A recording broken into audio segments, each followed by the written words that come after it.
yang harus kalian penuhi, dan kunci dari keberhasilan untuk melewati semua itu adalah ketekunan kalian untuk menjalani proses dan berdisiplin dari awal sampai akhir.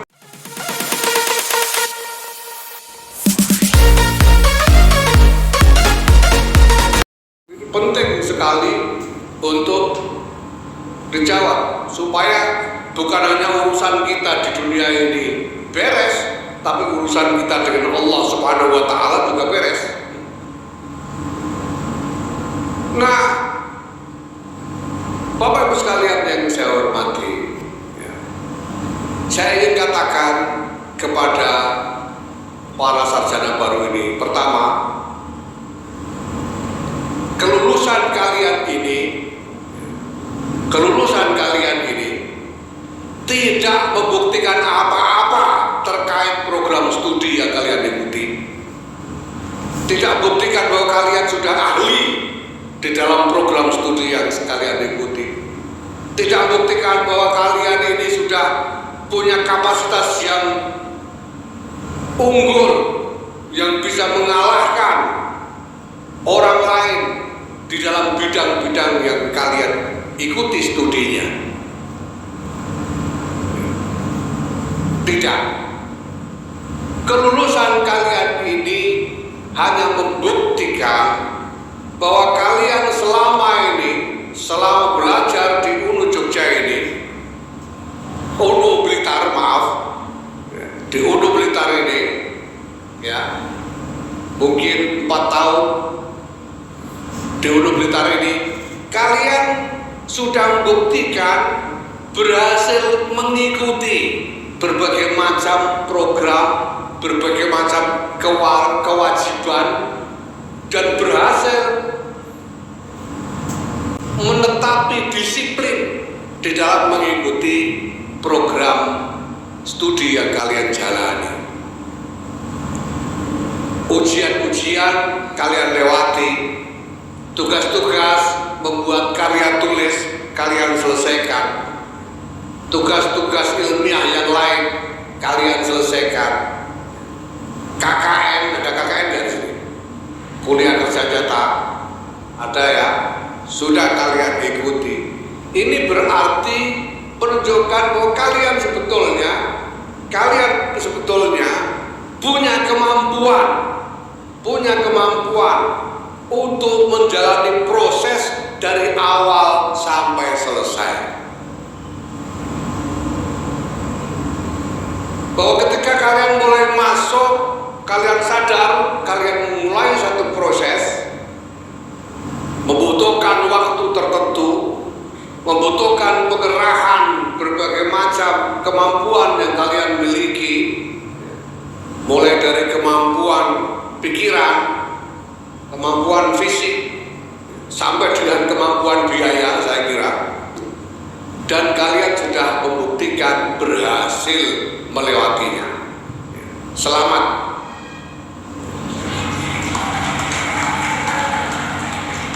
Ya, jelas kalian mendapat tambahan ilmu, jelas kalian mendapatkan tambahan ilmu dari studi yang kalian jalani di UNU Blitar ini.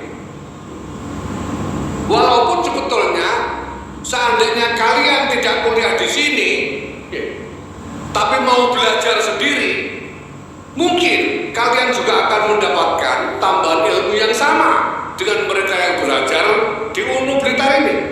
Mungkin. Tapi lebih dari mereka yang belajar di tempat lain atau belajar sendiri, kalian sudah membuktikan bahwa kalian berhasil menjalani satu proses dari awal sampai akhir. Ini penting. Ya. Nah, perlu kalian ketahui bahwa justru kemampuan untuk menjalani proses, kemampuan untuk mengikuti disiplin dari awal sampai akhir, itulah sesungguhnya yang paling menjadi pertimbangan dalam berbagai bidang yang akan kalian masuki ke depan. Kalau kalian nanti ini mencari kerja misalnya, kalian mencari lowongan kerja.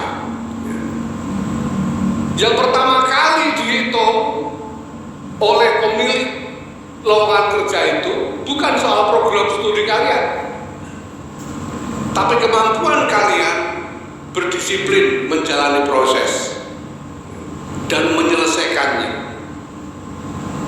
Itu yang menjadi pertimbangan pertama. Dan itu sudah lama seperti itu. Saya kira sudah menjadi pengetahuan umum bahwa berbagai bidang itu tidak lagi dihitung berdasarkan spesialisasi yang rigid. Kita tahu ada banyak sarjana pertanian menjadi bankir. Sekarang malah ada bankir jadi menteri kesehatan. Ini dia bukan yang jadi bankir, bukan dari fakultas ekonomi, ya jadi menteri kesehatan bukan dari fakultas kedokteran atau studi kesehatan yang lain. Ya, sarjana sospol jadi menteri agama misalnya, sarjana teknik jadi menteri ekonomi dan lain sebagainya. Karena memang yang dihitung pertama kali adalah kemampuan untuk menjalani disiplin dalam satu proses yang diperlukan dari awal sampai akhir. Itu yang pertama kali. Maka saya ingin ingatkan kepada khususnya para sarjana baru ini bahwa proses kalian belum selesai. Hari ini kalian baru melewati satu tahap saja dari proses yang masih panjang untuk pergulatan hidup kalian. Kedepan nanti akan banyak tantangan yang harus kalian hadapi, akan banyak tuntutan yang harus kalian penuhi, dan kunci dari keberhasilan untuk melewati semua itu adalah ketekunan kalian untuk menjalani proses dan berdisiplin dari awal sampai akhir sehingga kalian memberikan hasil yang nyata. Ini penting. Selanjutnya, Bapak Ibu Saudara sekalian, untuk apa Nahdlatul Ulama mendirikan perguruan tinggi semacam ini? Untuk apa sebetulnya? Nahdlatul Ulama sadar bahwa sebetulnya perkembangan masyarakat sedemikian rupa sehingga perguruan tinggi ini bukan lagi menjadi tempat yang bisa diandalkan untuk mencetak tenaga kerja yang akan mengisi lowongan-lowongan kerja baik di dalam birokrasi pemerintahan maupun di dunia industri. Tapi Nahdlatul Ulama tetap mendirikan perguruan tinggi semacam ini, dan bukan hanya di Blitar ini. Nahdlatul Ulama sebagai perkumpulan selain UNU Blitar ini, kami juga punya seluruhnya ada 48 UNU, Universitas Nahdlatul Ulama bertebaran di seluruh Indonesia, dan semuanya usianya masih belum lama, masih baru, paling tua itu sekitar 10 tahun. UNU Blitar itu termasuk agak tua sudah, karena 7 tahun. Untuk apa Nahdlatul Ulama mendirikan perguruan tinggi semacam ini? Semata-mata untuk membukakan jendela bagi anak-anak kita supaya lebih banyak lagi yang bisa menengok kepada dunia baru yang sedang dimasuki oleh masyarakat seluruhnya ini.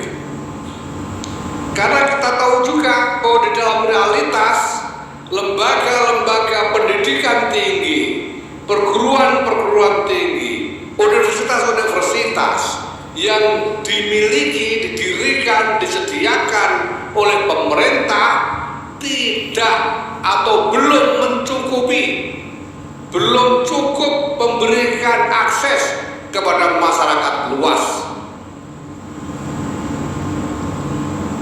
Dari sekian banyak yang bisa ditampung, diterima di perguruan tinggi negeri, jauh lebih banyak lagi anak-anak kita yang tidak punya akses ke sana.